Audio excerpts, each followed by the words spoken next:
Не сатып атасыз? Білесіңер, бұлар сатылбасын.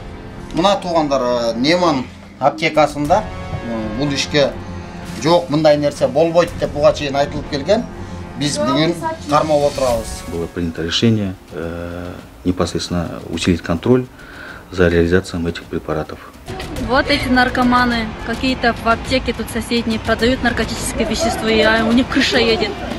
Вот они, целый день вот так сегодня. Уже неделя вот так. Где-то мектеп оқушылары 17, Балдар, қыздар да бар бұл? Қыздар да бар. Эми мунун ичинде бул гана эмес. Кандайдыр бир мындай таблеткалар бар экен, лирика дейт, мынакей. Кулактар болуңуздар. Өтө опурталдуу. Бизде азыр Бишкек шаар ичинде ушундай балекеттин баары болуп жатат. Заведующийңер номерин бериле мага. Заведующий жок бар, өзүң кала. Жок. Заведующий номер бербейсиңерби? Ой, заведующий жок. Неге жок заведующий? Саламатсыздарбы, биздин рейтинг KG каналынын көрүүчүлөрү. Биз адаттагыдай эле аптекаларга рейдти жүргүзүп жүрөбүз. Бүгүн биз экинчи бөлүгүн тартуудабыз. Аптекалардын эң чоңу деп эсептелген Неман аптекасына кирип, өзүбүздүн рейтибизди жүргүзсөк, алар эч кандай багыттамасы жок эле мага тропикалык дарыларды сатты. Эмне сатып атасыңар муну без рецепт? Жок, мен азыр рецепти жок сурайын дегем, просто составын карасам тропикалык дейт, андай эмес экен да. Эмне сатып атасыз? Билесиңерби, булар сатылбасын. Сыпка Удостоверение көрсөтөбүз. эмне сатып атасыз, баке? Удостоверение көрсөтөбүз. Кайсын алдың? Цикламет. Неман, Неман. Просто составын карасам, жок, состав эмес, негизи силерде деген барбы? Муну рецепт менен сатат, муну рецепт менен сатпайт деген жок кандай. Мына туугандар Неман аптекасында бул ишке жок, мындай нерсе болбойт деп буга чейин айтылып келген. Биз бүгүн кармап отурабыз. Мына эч кандай рецепт да сураган жок бул жерде, эч кандай эмне кылганга назначение врачтын багыттамасы жок. Бүгүн бул жерде сатылып отурат. Бүгүн канчасы? 2-сентябрь 2022 жыл. Биз буга чейинки даярдаган материалдарыбызды факт катары көтөрүп барып, милиция кызматкерлерине кайрылдык. Тагыраагы Октябрь районуна. Октябрь районунун ички иштер бөлүмү кандайдыр бир себептер менен биздин арызды кайра артка беришти. Ошо менен бирге эле биз саламаттыкты сактоо министрлигинин кабылдамасына телефон чалдык. Ал жактан Кыргыз Республикасынын дары-дармектер камсыздандыруу департаментине байланышыңыздар деп ал жака бизди жиберишти. Ал жактан төмөндөгү жоопту уктук. В связи с этим участием слушателей, например, в Джалабадской области было проведено совещание межведомственное с участием представителей ГКНБ, МВД, аптечных учреждений, координаторов здравоохранения, с участием представителей местной администрации, где были обсуждены указанные проблемы об отпуске этих препаратов без рецепта, и принято решение строго соблюдать рецептурный отпуск и уменьшение количества аптек, где будут реализовываться эти препараты. Также такое же совещание прошло в Волжской и Баткенских областях, в городе Бишкек на базе МВД было также проведено совещание с участием также совещания с участием представителей заинтересованных органов, это с участием департамента лекарственных средств, организации здравоохранения, нарколого-психиатрического диспансера, и где также было принято решение непосредственно усилить контроль за реализацией этих препаратов. Биз буга чейин сиздерге маалымдаган ошол дары сатып кармалган аптекаларды кайра бир сыйра карап көрдүк. Ошол сатып жаткандар бүгүн деле иштеп жатат. Эч кандай жаза болбогондуктан элди өзүнө сак болуусуна гана чакырдык. Себеби биздин тынчыбызды алган. Ошол көрсөтүүдөн кийин көбүрөөк элдин байкашындагы чыгып жаткан видеолор интернет соц тармактарга ушундай байма-бай катталуулар көбөйдү. Муну неге без рецепт сатып атасыздар? Неге без рецепт сатып атасыздар? Рецепт эмес бар. Каратма. Канча сом? Мына Көкжар, бул Удостоверение көрсөтүп коюңуз. Шоңкун көчөсү менен Кызга. Мынакей биздин күбөлүк. Келип коюңуз карындаш. Darыңызды алыңыз, келеңіз, акчаны алып келиңиз.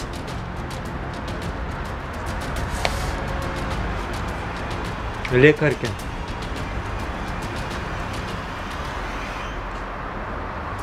Чоң кыз.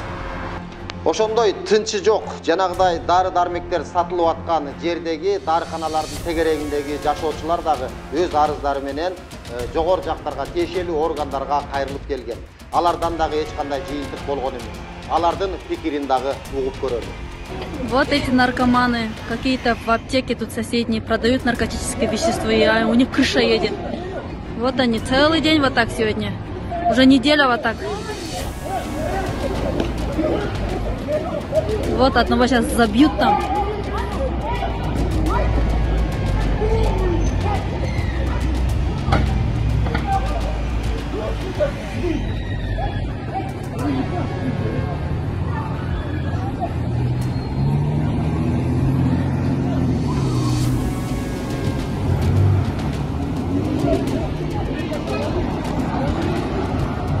Уже невозможно уже работать. Сволочи.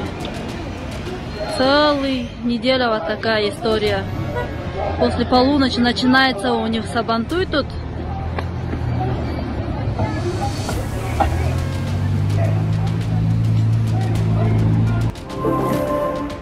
Мен жумуштамын да. Жумушта мен тренировкадан келип атканда особенно көрөмүн да көбүн. Аптеканын жанына үйүлүп калышат. Психотропный дарылар да. Мурдуна себеп мен өтүп барат көрөмүн да. Каяктарына себеп не болот, уже күндө өтөт. Ушундай болот да. Ошолордо жанагыдай аларда ошол мас акыбалы дейбизби, ошол жанагыдай колдонулгандан кийинки акыбалдарын көрүп жүрөсүзбү? Кандай буларда? Не деген байкалат? Көрүп жүрөм. Мен эртең менен бир жолу магазинге чыксам, бир кыз менен бир бала. Аптеканы жалдырып атышат. Берип коңуз деп. Мени кое берет от, мындай болот. Мен чыдабай калдым бул. Эме экен да? Зависимость. Наркотик экен. Бар го жана. Ооба. Ушундай экен. Мен буларды биринчи байкайттым, бирден, экиден эле келишет эле. Булар бияка келет эле, келип сөзсүз магазинге кирип, суу же бирдеке урдап, сөзсүз урдап чыгышат эле да. Бир суу алса, жанына сөз бирдеке урдап чыгып, анан бияка барышат эле. Бияктан чыгам, бияка аптекага барып эле, кайра бияка өтүп кетишет эле. Анан бир маалдан кийин ушу көздөрү токтоп эле, өздөрүнчө эле башкача болуп келишет эле да булар. Булардын ошондой жанагы ошону колдонгондон кийинки акыбалдары кандай? Буларда уруш, мушташ бирдекелер болобу? Уруш, мушташ болот, сөзсүз болот. Күндө болот. Тет жерде чогулушат.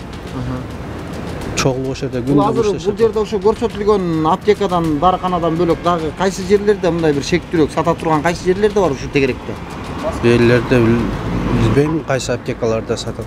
Нагасы негизи ушул жерден көбүрөөк алышат, Ушул жерге чогулушат эле да, көп чогулушат эле. Элге баары эле келип ушул жерге акыркы могу аптека жабылгандан бери 2 күн болду, 3 күн болду жабылганына. Мош иштебей атат эле да. Адан мурун уже 2 неделя почти токтотпады да бул. Бу жерде жителдерди бу жерде мен ночто иштейм да күндө. Келип ушинтип эле келишет наркомандар. Жалаң толтуруп кетишти булар акыркы күндө. Көбүнчөсү ушул ошолордун мындай жаш курагы канча убактагы школьниктер. Где-то мектеп окуучулары 17. Балдар, кыздар да барбы? Кыздар да бар. Кыздар сөзсүз бар. Орус кыздар, кыргыз кыздар, жаш кыздар, өтө эле жаш кыздар. Келет могу жерден 50 сом бергиле, наглый эле сурашат. 50 сом бергиле, тамакка жетпей калды, анан тиге буга жетпей калды деп эле. Мындай аз сумма сурабайт да, 50 сом, 100 сом, 150 сом бергиле деп эле сурайт. Саат 1ден өттү. Ушул жердеги жанагы интернетке чыккан аптекага келдик. Бул жерде биз мындан ары сатпайбыз деди. Дайте мне цикломет. Все, больше не приходите за циклометом. У нас Медакс? нету их, нету, вообще нету в наличии. Нету? Да, не будем продавать. Жашоочулардын айтымына караганда кечээ жабылган экен, бүгүн кайра иштеп калыптыр. Биз сатып алалы деп атайын өзүбүздүн журналист кызды даярдаганбыз. Сатып алалы десек, мындан ары сатпайбыз дейт.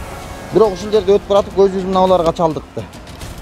Мына кадимки бул уже мына ореки кармалган бөтөлкөнүкү. Бул уже эскирип калыптыр. Демек бул илгертен эле сатат. А мына жаңылары мынакей. Мына жаңы. Эми мунун ичинде бул гана эмес. Кандайдыр бир мындай таблеткалар бар экен. Лирика дейт мынакей. Мына морекиндей бул эмненики? Бул тамаки окшойт. Мына ушурекиндей нерселер байма-бай эле мына Бишкек ичинде сатылып атат. Мен мояктын барын аралабай эле коем. Мына буяктын ичи жалбырактан да көп. Көрдүңүздөр, урматтуу туугандар. Жердин баарында жатат. Айрыкча ата-энелер, айрыкча бул шаарга, Бишкекке айылдан балдарын жөнөтүп аткан ата-энелер кулактар болуңуздар. Өтө опурталдуу. Бизде азыр Бишкек шаар ичинде ушундай балекеттин баары болуп жатат. Бу жерде жашоочулардын айтымына караганда көбүнчөсү азыр мектеп окуучулары да атат, жогорку класстын мектеп окуучулары да атат. Биз азыр багыттама сурагам деп бул жакта эже ызылдап жатат, бирок чынында эч кандай багыттама сураган жок. Жада калса эже мага уже сдачасын берип койгон болчу да. 700? Ой, блин, тогда этот есть? Медакс. А Медотроп? Дайте.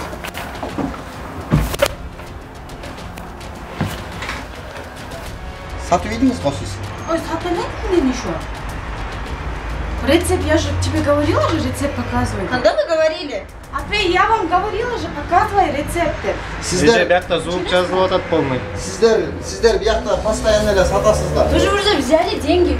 Я тебе сказала, рецепт показывай. Эже звук жазылып атат. Сиз постоянно эле сиздердин аптекада постоянно эле сатылат. Бизде маалымат бар, ошон үчүн келдик. Кайсы ким сатат? Сиздер сатып атасыздар. Я же сказала, рецепт показывай деди. Сдачасы кенет деги. Сдачасы бул азыр берген акчаны. Кайра акчаны кайтарып бериңиз. Заведующийңер номерин берди мага. Заведующий жок бар, өзүң кала Жок. Заведующий номер бербейсиңерби? Ой, заведующий жок. Неге жок заведующий? Көрүп атасыздарбы, азыр именно ушул аптека боюнча 3 айдан бери жалаң ушундай тынымсыз ушул мореки дарылар менен. Муну эмнеге колдонот да билесиз, туурабы? Жок, мен билем, что жанагы тропикамид, дагы кайсы эле цикламид, ошолор. Сиздер окугансыздарбы? С рецепт менен сатылат экен, ооба. Анан булар алар тиякта турат, биздечи рецепт менен сатылат турган. Анан бул жерде заведующий менен жаңы. Аты жөнүңүз Гүлзат. Ооба, Гүлзат. Келип даже сурасаңар болот, мен жаңы. жаңы. Морекини эме кылыңыз, алыңыз, тыйыныңызды кайра бериңиз. Чекти менен салып алам. Чек менен возврат кылып коеюн. Жок, возврат кылбайбыз. Неге? Сиздерге биз арыз жазабызбы? Мен анда тартып калчу мындай. Жок, чекти тартып алыңыз, андан кийин просточи азыр ушул жерден даже заведующийга чалсаңыз болот. Заведующийге бизге керек жок. Мага деген описать этип коюш керек болчу да бул жерденчи. Что булар сатылбайт деп рецепт менен тиякта турат. Эми ал сиздердин правила, сиздердин ушундай көрсөткөн нерсе. Чек неге берген жоксуз сураганда? После закрытия смены. Ошон үчүн берилбейби? Не, чек после да. Сиздер муну дайыма сатасыздар. Медотропту? Жок. Бизде маалымат бар, ошон үчүн келдик. Биз мынакей Next Media сайтынан болобуз. Өзүңөрдүн сферада кабарыңар жок экен. 3 айдан бери именно ушул кыска турмуштуу дарыларды сиздер сатып атканыңыздар үчүн бизде рейд күнүгө болуп атат. Бизде элден, соседтерден, ушундай жерлерден маалымат бар үчүн биз келдик. Анан жөнүндө сатып атасыздар ушул. Биздин эмени берип коюңуз, тыйынын. Меникин да бересизби? Эми урматтуу бир туугандар, урматтуу мекендештер, урматтуу кыргызстандыктар, көрдүңүздөр, биздин дары аптеканын ушундай чоң бизнеси кандайдыр бир адамдардын кызыкчылыгында болушу мүмкүн экенде бизде дагы шек пайда болду. Ошондуктан өзүңүздөргө сак болуп, келе жаткан муунду көздүн карегиндей сактоого чогуу аракет кылалы.